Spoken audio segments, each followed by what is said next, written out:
know I've been around and doing it, but now it's my time to shine and start proving it. I'm losing it, I'm moving it. The city is where I'm made, Bostonian flow, I kick it in back bay. Yeah, I got game, God in a fan way. We the city of the champs, every sport we play. Spit wetter than the harbor, yeah, I'm flowing like the Charles. I be speeding on this beat, call it Turnpike Miles. Yeah, it's Buku signing on, John to the Hancock, and I'm always key, I'm ready to unlock. I be doing big things, don't even have a deal, yeah, I battle through these.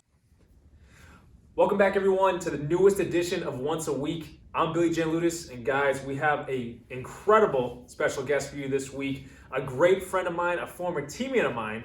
He is a former thrower for the Western Kentucky University team, a former thrower for the Kent State University track and field team, and a former thrower for the Bridgewater State University team. He's also a cop for 3 years now. He's been part of the National Guard for 6 years. Guys, I give you Nate Robitaille. Nate, thanks for being here, brother. Glad to come. Yeah, no, I appreciate you being here. And guys, we were talking, trying to put something together, and Nate is such an athlete. He still trains as an athlete now. He's trying to push himself and challenge himself in different ways. And we got to talking on how every athlete has one component that could make them or break them depending on how they control it.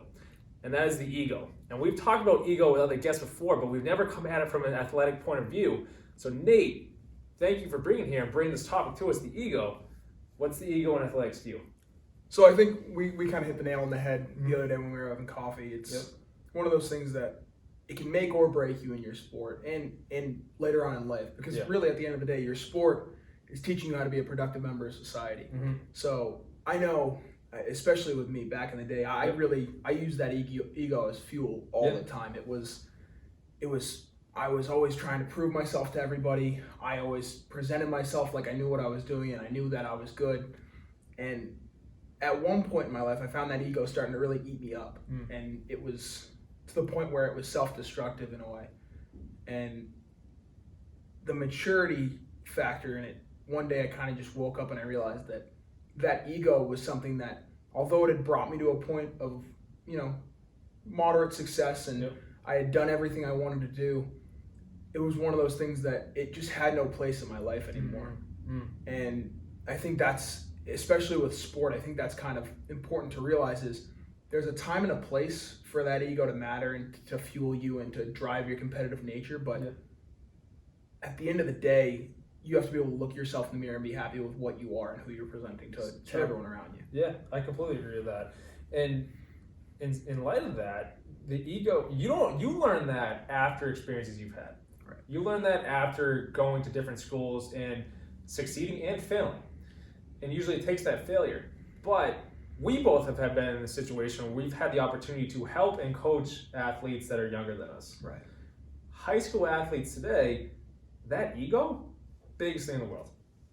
And I think it's funny because I know, like, looking back, I definitely, like, I used to walk around the halls of my high school like I owned the place. And, it's normal. Right. Yeah. I vividly remember being a freshman in high school and having a family friend approach me and say that I walk around all the time with my head up and my shoulders back, and not many kids do that anymore. And I think part of that was that I had some success in sports and that I was known for that in a really small town that's kind of you're the high school athlete, like that's a big deal to people. But nowadays, I think with social media being a bigger factor, people always want to present as the next big thing. That's and true. Like everyone has their like height and weight like it's a recruiting profile, and it's like, man, you got 300 followers and it's mostly your friends. Like, you don't need to brag to them anymore about how good you were in last week's game. They were all there. So I don't know. I definitely get it. I get it, and I think it's more prevalent in the sports where there's more media and publicity around like how professional football players are acting and baseball players are acting and how they're dressing. Whereas like I had most of my success in track and field, and like let's be real, no one's going around like, hey man, did you see what Ryan Krauser did last week? Like you know what that means, I know what that means, but that's because we were both in the sport. It's not on the news, it's not as like publicized. So. Exactly. I get that. And how were you able to, well actually, like I said, success and failure builds your ego or destroys your ego, depending on which one. You said earlier that you were able to look in the mirror and you're like, you had to make that shift. And the ego wasn't really at the point it was. What experience did you go through when you were at either Western Kentucky or Kent State or Bridgewater State that really helped you to minimize that ego? And I want to ask one more thing with that, because guys, Nate, he had the experience as a thrower that I didn't have. So when Nate came to school with me at Bridgewater State and we were teammates, I was able to pick his brain. He was able to look at me struggling, pull me aside, and we'd have practices together so he could teach me. That's your ego going down to help me. Yeah. That's huge. So what experiences have you been through that kind of helped you shape that? So I think it really starts in my senior year of high school, end of my junior year, beginning of my senior year of high school. I kind of been fortunate. I had a fantastic coach in Frank Mooney at Seekonk High School, and he was like a grandfather figure to me, and he had coached really world-class athletes in running and throwing, and he had put me in touch with a couple people. Jeff Chacoin, who's now the coach at Baylor University, has my school record at like 67 feet 11 inches in high school, which is, blew me out of the water. Yeah. But then he went on to have a successful career at University of Kentucky and professionally after that. But I started to, early on, I think, in my high school career, I realized that in order to achieve what he achieved, I never did, but in order to do that, I had to believe that was possible of myself. So that confidence in myself built that ego. So every day I got a little better, I threw a little farther, I got a little stronger, a little older. I started to progress in the sport. Yeah. I got to the point where I was getting lightly recruited my junior year. I had a big junior season, and I started getting pretty heavily recruited. Yeah. And you're going to the guidance office every day at Seekonk High School, and they're handing you these stacks of letters from college coaches saying, "We want you," and that's a really cool feeling. Yeah, that boosts your ego. And you're in class like with your friends, and I went to a really small school. Yeah. So you're in class and like you walk in and you're like showing off your stack of letters, right? and everyone's like, "Where'd you get one from?" And you've got like UConn and all these cool schools that like you hear about growing up for sports. And I was very fortunate that I received a scholarship to go to Western Kentucky University.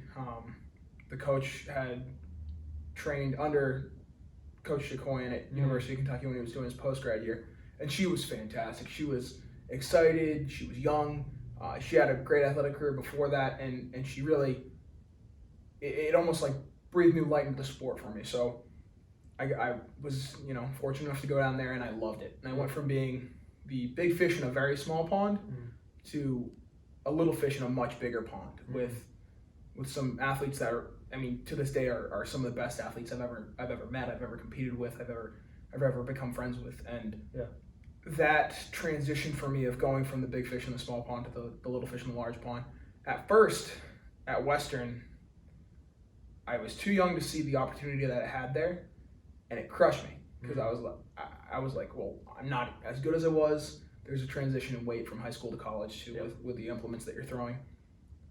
And I very quickly, rather than looking at myself and saying, okay, you're going to need time to adjust, get with the program, trust the process, I tried to rush the process. And I ended up, at the end of that year, deciding to transfer because I felt that I wasn't being coached adequately and that I didn't have enough scholarship. And I was looking at all these external factors when in reality I had everything I needed right there. And I squandered it. I thought I was better than I was. I allowed that to get into my head, and then my ego said, well, you deserve more, you deserve better. I also knew there was a coaching change coming up. That coach who was at Western Kentucky was fantastic and still is fantastic today. She was leaving for a new position at a larger school, and I think I was nervous to go through a new coach and all that. So I ended up at Kent State as a walk-on. And I went knowing they had a really good program, but really not knowing too much about it. And I didn't love the school. I was picking schools at that time for athletics, and rather than what really matters, and that is, and what I've preached to anyone who will listen now, is you pick a school for the education, the athletics goes away. Right. And pretty much by December of that year at Kent State, I realized that, like, one, my ego got way too out of hand. Two, no one cares in the end of the day besides you what you're doing athletically. Gotcha. Like, yeah, it's a statistic. Yeah, it looks good for the school. But really, it's between you and you. Exactly. And and I just wasn't happy with who I was, how I was treating people. I walked all over people because I thought I could, and I thought it would give me better opportunity if I, drew from other sources. Yeah. I ended up back home at Bridgewater, and that's where we met. Yep. And I walked into Bridgewater as a new start. I had no intention of doing sports at Bridgewater. I was going to go get my degree. Yep. I was excited to just be back home around friends, family.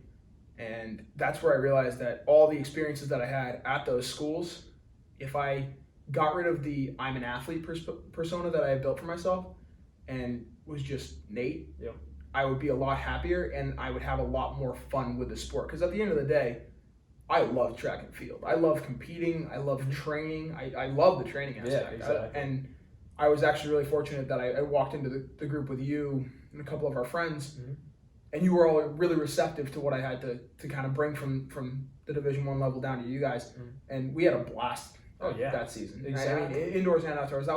That kind of brought my love for track and field back, because I had lost that somewhere along the lines when I lost the fun of actually competing and replaced it with the ego and the needing to be the best. So gotcha. Yeah, that's awesome. That's awesome to hear too, because it's like you say, you had an opportunity to be Nate, not the athlete. You had a chance to be Nate. Right. From me getting to meet Nate, you brought the athletic knowledge. I've only met Nate, so that shows your progress. I don't want to say coming down to Nate, because you're coming down from that athletic high, right? And you're getting to be who you want to be. That's something that you mentioned, the training aspect. So many people want to be up on that high in the gym, not even just in track and field, not just in football, not just basketball, whatever it is. Everyone today has that ego at the forefront, and I think you mentioned a good point. Social media is so high that someone could have 300 followers, but they're posting like, I'm gonna post my depth list, I'm gonna post this, which is great. I think that's awesome. Boost your self-esteem doing it. 100%. Don't boost your ego doing it. Right. And there's two different things right there. And I think that right there is huge. But so many people today, the ego is taking over. Right. But you mentioned the small pond, the big fish. I love that. And when we like Nate said, we got coffee last weekend. You mentioned something else on that pond idea. You now at the front you're at with being a cop, the National Guard, with just training in general, helping people, coaching wherever you can. You now seek out a bigger pond so you can learn more. Yeah, that's huge.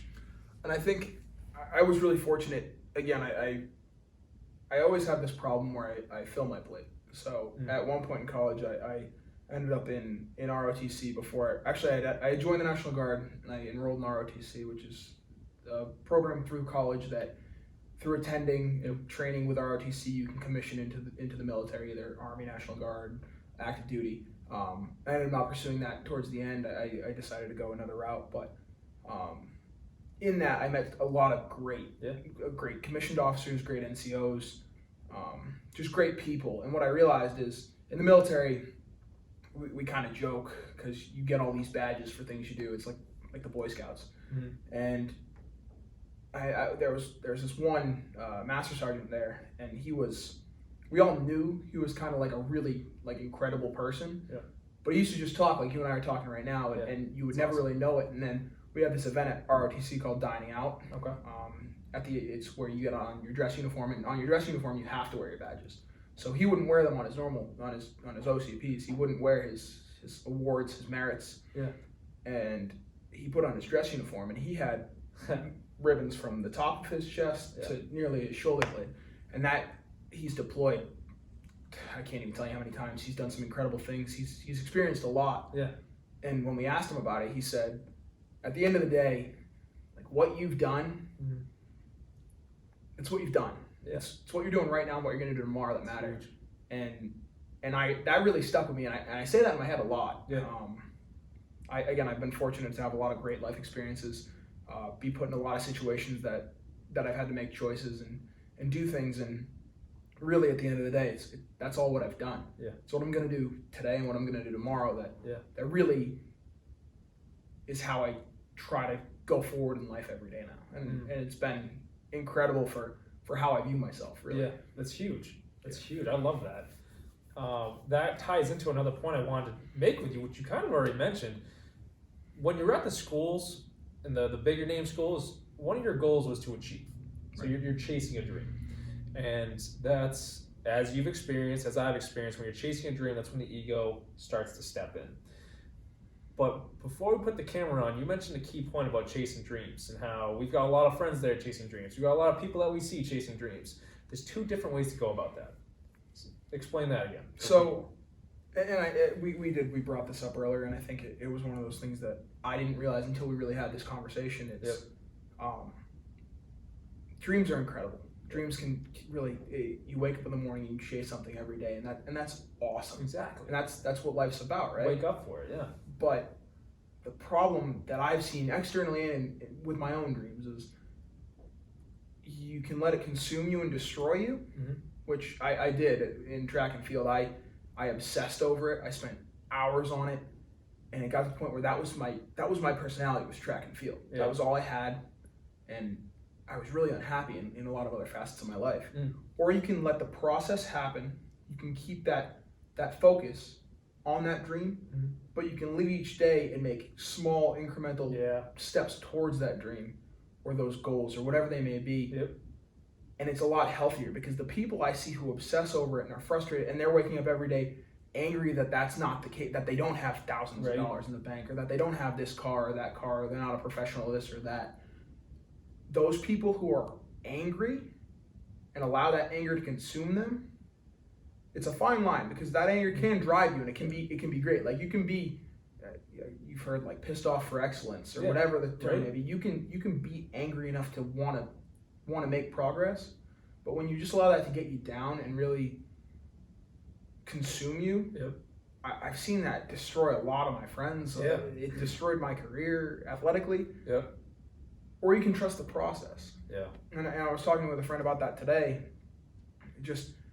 He's been very strong at times in his life. He's battling back from a couple injuries now, and he's trying to get back into competing in weightlifting. Nice. And he hit the nail on the head. He's like, I could put 315 pounds on this bar and snatch it over my head.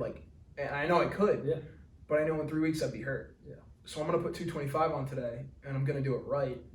And I know for me and you, weights kind of like, it's always been like a metaphor for life, lifting weights, because you can force things to happen, or you can do it the right way. You can do it incrementally, and you can build, because the weight's always going to be what the weight weighs. So for him, 225 is really light.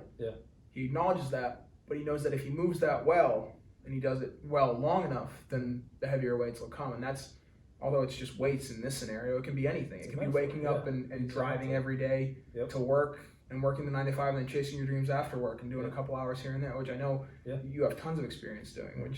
No, I get that. And you can't rush a process that takes time. And that's something that you said to me earlier today that really stuck out to me, because you're right. When you're chasing dreams, there's two ways to go about it: destructive and healthy.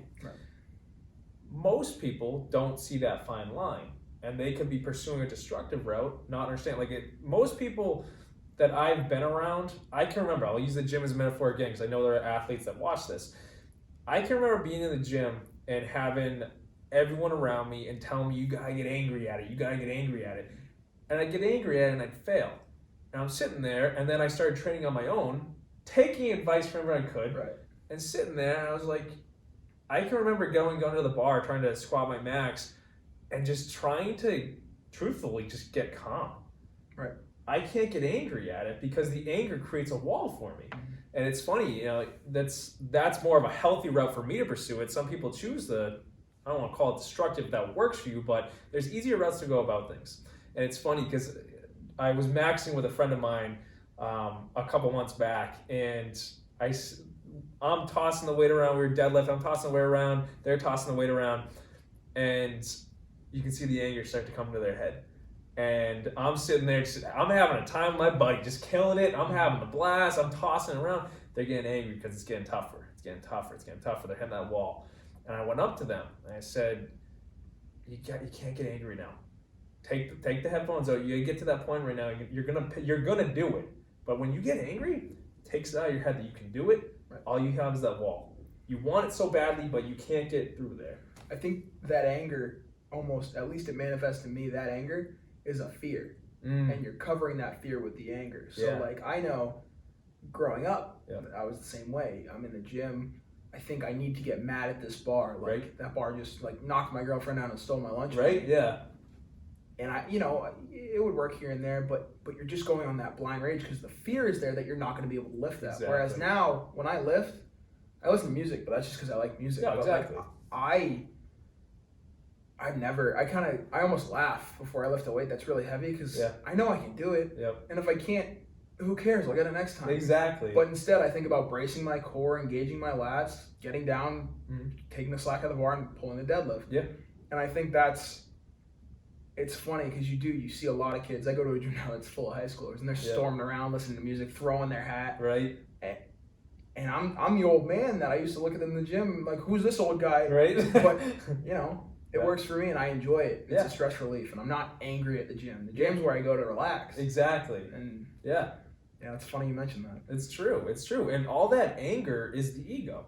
Right. We're all in our heads trying to be the best us we can be, going about it not the healthiest way. Right. And that affects you in other areas of life too, and which we talked about with past guests, where your ego can completely change everything else in your life. Right. But more like sticking on the athletic perspective, that idea in the gym, I say I laugh because you're enjoying yourself lifting as I am. Put the headphones in, you're just having it. I'm now in the gym weighing less, squatting more than I did in college, which is incredible. I love it. Enjoying myself. I'll now go in there and I don't know if you can ask for spots because it's COVID, and I'm sitting there like, all right, squat my max. Yeah, I'm gonna get it. And I just go in there and I go for it and I get it because I'm enjoying it. I'm not sitting there like, let's go. No, just enjoy yourself. And that's I think I had a recent realization. In I'm training for a few things right now athletically, and I realized that like on the days where it's hard, where you don't want to go to the gym or you don't want to go for a run, you don't have to do it. You get to do it. Exactly. I'm 25 years old. I'm healthy, and I get to go out and run, or I get to go lift. And that's, how can you be mad if you get to do something? Like I enjoy being in the gym. I enjoy, hammering out a few miles on the road. And back when I was in college, I was always angry. I used that anger that you have as a kid, where you're like, I have to be mad to do well at this. I was angry all the time because I had to lift heavy. I had to do well in school. I had to get out, and whenever we'd compete, I had to be the best out there. And I got to do those things. You know what I mean? Like I got to get a higher education. Right. I got to have a scholarship. I got to compete in college. I got to travel to a bunch of places I wouldn't get to travel, and I got to compete against some really good athletes who kicked my butt. But I got to do those. You know what I mean? And how can I be angry at something where I'm fortunate enough to wake up every day and do it? It was an awesome experience. And it definitely it made me who I am today. And now when I go to work, I get to go to work. You know what I mean? Like during COVID, I've been fortunate. My job's in person 24/7. I've been fortunate. I never had to go remote. I never had to not go into work. I'm going to work every day. And I love it. You get to. Yep. Exactly. That's huge. I can remember starting one of my jobs in the therapy field. And my supervisor said that to us one day, where it's like, hey, you don't have to go do this, you get to go do this. And when you truly wrap your head around it, you start to enjoy your moments so much more. Like you said, I get to get up and go to the gym. I get to pursue my goals the way I want to. I get to pursue my dreams the way I want to do it. I get to take a step forward in this. It's a privilege. Absolutely. It's such a privilege to be able to wake up one day and say, you know what, I'm going to go do that. But in high school, you don't think that at all. No, not at all. In high school, I go to class so I can go to practice. I go to practice because I'm really good at this sport, and like I'm the best on the team. I'm the team captain. That all matters. That's important. You worked hard to get there, or you have some natural ability that put you in that position. But acknowledge the fact that that time frame is so small. You're only, even if you play professionally. You know how many NFL players play a year and then are out? You know what I mean? Like, use helping when I would coach people and when I would help people. I learned to talk to people. I learned how to break something that I knew down and teach, and that's an invaluable skill. You don't realize that when you're doing it, but then now looking back,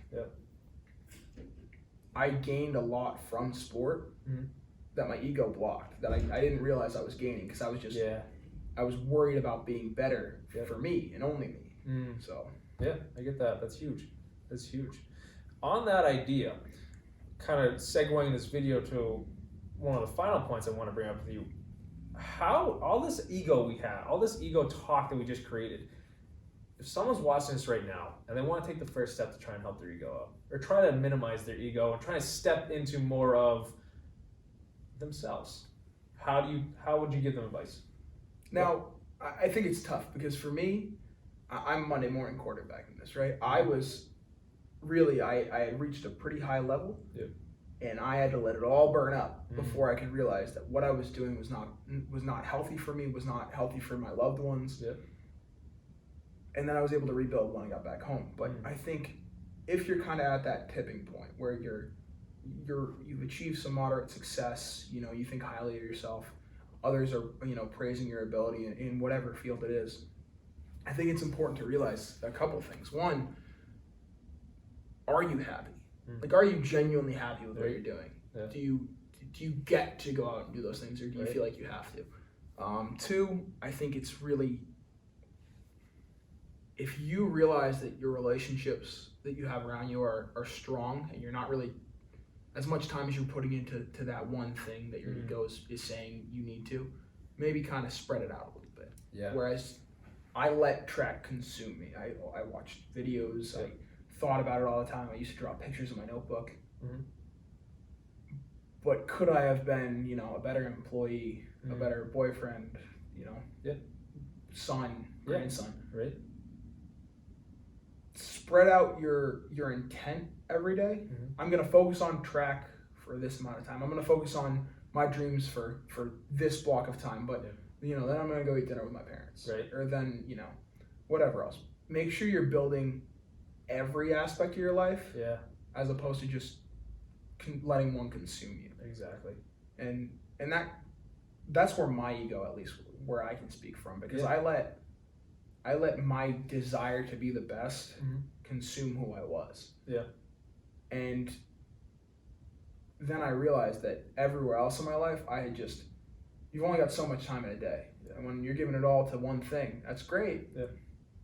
But at some point or another, you got to realize, like, there's these other mediums that I can put a little bit of myself into that keep you balanced, keep you anchored to the reality of the matter. What does a sport matter in the grand scheme? It's not your life. Yeah. It's not, like, I wasn't going to do track from the time I was 13 to the time I passed away, hopefully. Yeah. But I now spend time with people I love, doing things I love, and bettering myself in ways that I wouldn't have had that life continued. Yeah. I'm able to go out every day and make a difference somewhere in somebody's life. And I think that's given me a lot of value that I was missing when I was just focused on me. Yeah, I get that. That's huge. I want people to take that and run with it, because there are so many different other areas in life other than the one that we try to focus on. And I can agree that it's so many different areas, but I can just say it's true. Everything Nate just said is 100% true, whether it's family, friends, your job, your goals, your dreams, or whatever. Maybe it is a sport or whatever, but if you take that step back, and when you take that step back, you're stepping back from the ego, where you're stepping back from that one little focused lane that you have. Take the step back and realize, oh yeah, as Nate said, I got my grandparents. Oh yeah, my parents. Oh yeah, my girlfriend. Oh yeah, her family, whatever the situation pertains to you. You've got other areas in your life that you can improve. Education, that Nate said before, that he was able to pursue. You got to think that over. And there could be an athlete watching this where you are the best football player in the school right now, and you're taking it and you're running with it. Good for you. When you run with that, with everything else behind you, meaning your family, your friends, your job, everything is right there with you as you move, not just you solely doing it. Oh my goodness, the progress that comes out. That's it. The progress comes out in you becoming the person you're meant to be, becoming the best version of yourself moving forward, not the one little ego that's trying to move forward. And I think the walls come down when you do that. And I think, at least for that high school athlete watching that, this, who's the best athlete in his school, best athlete in the state, whatever he may be, or she. Yeah. One thing that I'm very fortunate is, like, my father had a very successful career in law enforcement, and he's always mentoring people, helping them get into, Nice. get job opportunities, to how to pursue certain things in those jobs. And I took that and I ran with it in a sense that, like, I have some knowledge about track and field. Yeah. If anyone is ever willing to or wants to ask me questions, I'm more than willing to give that, give back. So if you're the best male or female athlete in your town, state, whatever it may be, seek out the people who look up to you or who could benefit from your knowledge and coach. Like, I coached 6th grade football, 5th, 6th, and 7th grade football for a couple of years, and that was the most. That was really life changing, because that really, you see these kids who are just enjoying a game. Yeah. And obviously you're talking like, this kid's going to be a great football player. This kid, he's great at basketball. He's not really good at football, but, like, you should see him from the 3-point line. Yeah. Everyone has their abilities. Yep. Share it. Exactly. And if you do that, you realize quickly that might take a little bit of ego out of the tank. Yeah.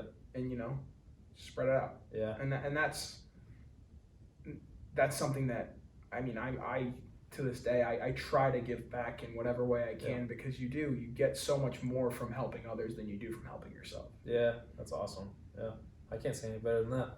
It's true. Giving back for that matter is what minimizes the ego. 100%. Stepping out of your own shadow, stepping out of your own light for that matter, and seeking to be something more. Like you mentioned your dad, that just sounds humble. You mentioned the officer with the medals that never wore 'em. That's humble. Right.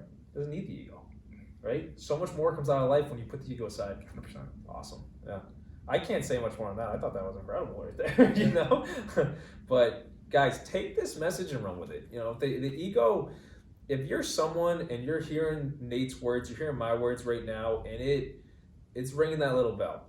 You may not want that bell to ring, but it's starting to ring that bell a little bit in your head. Take a step back and realize and ask yourself, why is that bell ringing? Is the ego a little bit much? Am I pushing myself so much in one area and I'm forgetting about everything else that's around me? There's so much more to your life than just one area. And when you pursue everything else, that one area, it goes light speed and you're going to get 10 times farther. And that's experience Nate's had, that's experience I've had too, because you get to where you're supposed to be. The ego may not be leading you where you're supposed to be. That's a whole lot to take in. It's a whole lot to think about. This entire message is a lot to think about. But start to think and just see where that takes you. Take that first step. But Nate, I thank you so much for being here, brother. Absolutely. It's awesome reconnecting with you. It's awesome hearing your stories of the old schools and how it came to be that I got to meet Nate, not the athlete. It's phenomenal. And I'm very glad to have you as a friend. You've been there for me, and I'm sure will continue to be there for me. And I remember when you started this. Back when we were in college, you had mentioned what you wanted to do. Yeah. And I thought it sounded awesome, but you hear a lot. Yeah. And here you are, and 4 years. once a week for 4 years. Right? It's been incredible to watch your success, and I wish you nothing but continued success. I appreciate it, brother. I appreciate it, yeah. You're along for the ride. That's it. Right? That's what I'm saying. You're along for the ride. Awesome. I thank you so much for being here, Nate. Yeah. Guys, like this message on YouTube. Let's get that number up. Hit the thumbs up button.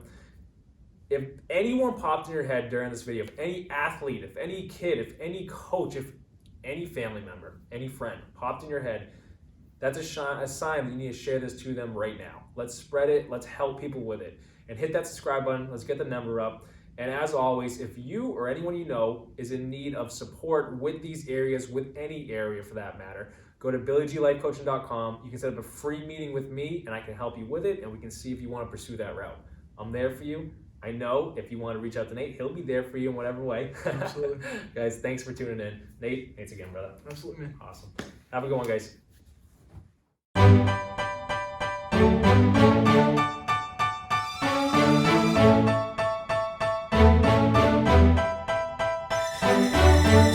I've been around and doing it, but now it's my time to shine and start proving